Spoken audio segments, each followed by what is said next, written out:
आइए अब हम पढ़ेंगे lux flood concept of acid and bases. Lux flood ने क्या कंसेप्ट दिया था एसिड एंड बेसिस को डिफाइन करने के लिए। देख लिए हमने अर्हेनियस से शुरू किया था। अर्हेनियस ने बताया था कि एसिड वो सब्सटेंस होते हैं जो एच पॉजिटिव आयन डोनेट करते हैं और OH नेगेटिव आयन को एक्सेप्ट करते हैं। फिर ब्रोंस्टेड लोरी ने बताया कि एसिड वो सब्सटेंस होंगे जो प्रोटॉन को डोनेट करेंगे और बेस वो सब्सटेंस होंगे जिनकी टेंडेंसी प्रोटॉन को एक्सेप्ट करने की होगी। फिर लुईस कंसेप्ट आया, उसने बताया कि जो एसिड वो सब्सटेंस होंगे जो इलेक्ट्रॉन पेयर को एक्सेप्ट करेंगे और बेस वो सब्सटेंस होंगे जो इलेक्ट्रॉन पेयर को डोनेट करेंगे।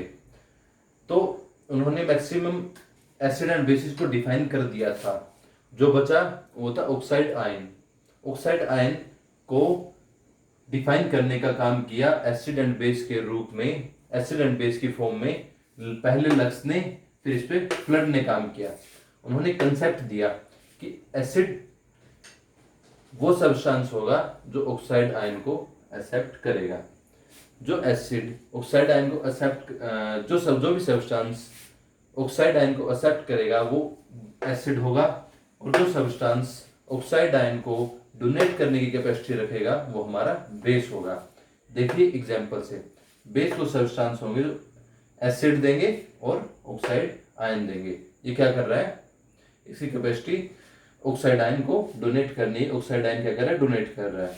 जैसे हमारा कैल्शियम ऑक्साइड है, ये एसिड है, बेस है। देखते हैं ये क्या कर रहा है, O2 नेगेटिव आयन को डोनेट कर रहा है, तो ये क्या हुआ हमारा base. Zn2 positive oxide ion लेकर जिंक ऑक्साइड बना रहा है, ये क्या कर रहा है, जिंक 2 पॉजिटिव आयन ये ऑक्साइड आयन को एक्सेप्ट कर रहा है, तो ये हमारा क्या हुआ, एसिड।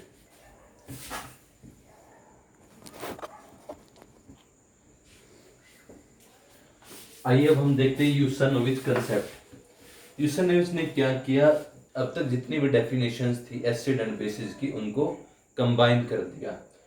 यूसनोविच ने क्या बताया कि एसिड वो सब्सटेंस होते हैं जो बेस के साथ रिएक्ट करके सोल्ट बनाएंगे और हमें क्या देंगे, डोनेट कैटायन या फिर हमें प्रोटॉन्स देंगे और एक्सेप्ट एनायन, और इलेक्ट्रॉन को एक्सेप्ट करेंगे, एनायन या फिर इलेक्ट्रॉन्स हम कह सकते हैं।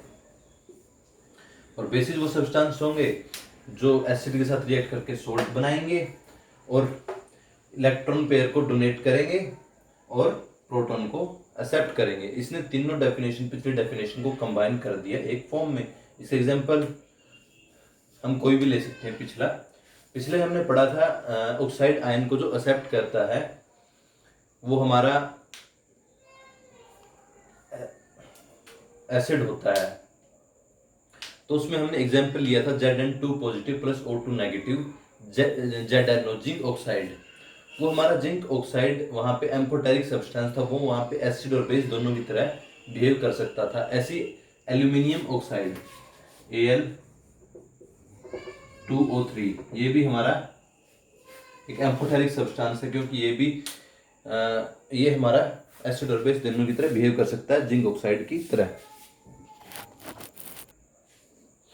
हमारा आखिरी कंसेप्ट बचता है that is solvent system concept या फिर कैडी-एल्सिस कंसेप्ट। इसके अनुसार एसिड वो सब्सटेंस होते हैं जो सॉल्वेंट में एनायन या पॉजिटिव चार्जेस की कंसंट्रेशन को बढ़ा देते हैं, और बेस वो सब्सटेंस होते हैं जो एनायन की कंसंट्रेशन को सॉल्वेंट में बढ़ा देते हैं।